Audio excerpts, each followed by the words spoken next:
Namaste and hello. So, the pursuit of pleasure in the society we live in now.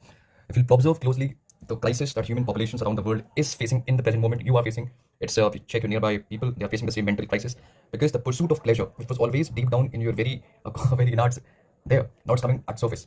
Because human beings always, after your everything is sorted out, like you have good income, you have taken care of your survival and everything, your food is good, you've got a roof on your head. The only thing that you pursue is pleasure. You can call it happiness, you can call it peace, but what you're looking forward is pleasure. And this pleasure seeking was always there. But right now the problem is in this current generation of this era, we have the most available tools, materials at our fingertips.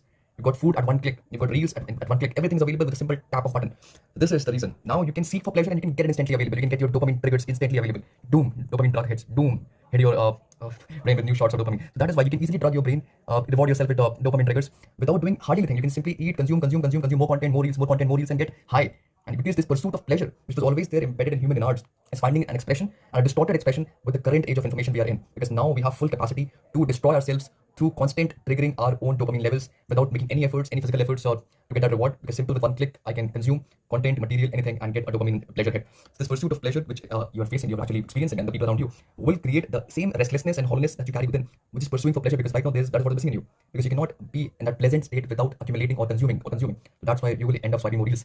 If your actual innards are at that state of bliss, that is your true nature, which is not in your experience right now, which was probably in your experience when you were a child, or with your 3 months or 6 months old child or 1 year old child, which was in your experience then, but not now. If you tap into it, the same pursuit of pleasure would be dissolved, because now you can experience the same blissful state without any triggers that you are creating by swiping a reel, eating more without your appetite, or just grabbing things and accumulating more and more stuffs just to give you a dopamine hit. So try to understand this. I think that this pursuit of pleasure will destroy our societies in the coming times, and it is destroying it right now.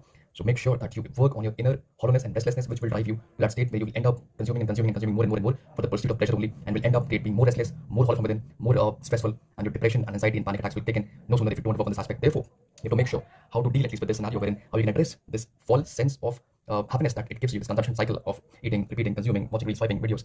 There's the only way is to get out of this trap is by experiencing your own bliss. That is what you're seeking existentially. But since you don't know how to experience that bliss that you have within, you will end up consuming for short-term pleasures, because that is what your natural pursuit is. So therefore, you need to make sure how to experience the bliss. The only way is to dissolve or distance your psychological structure that you've created. The psychological structure that you call as I. This I is a label that you've taken from outside. It has no existential relevance to it. It is just mere for usage in the society that we live in. But we internalize this I to that extent, and we forgot what we are deep inside. Our existential nature is completely hidden with this psychological construct that we create throughout our conditioning since our childhood until now. We keep on expanding it more and more. Now I'm this, now I'm that, now I'm becoming this. But existentially it's irrelevant. So that is why a Miracle of Mind application, if you don't know how to start, use the application Miracle of Mind for 90 days. It will work miraculously to distance your character that you have unconsciously created, your persona that you have unconsciously created. With this persona, this personality that you think that I built over time is the problem, because you don't know how to distance away from it for some period of time. If you don't know how to distance yourself from your personality, that is where the problem begins. That is why Miracle of Mind application needs to be used by you on a daily basis. 5 90 days will work miraculously for you.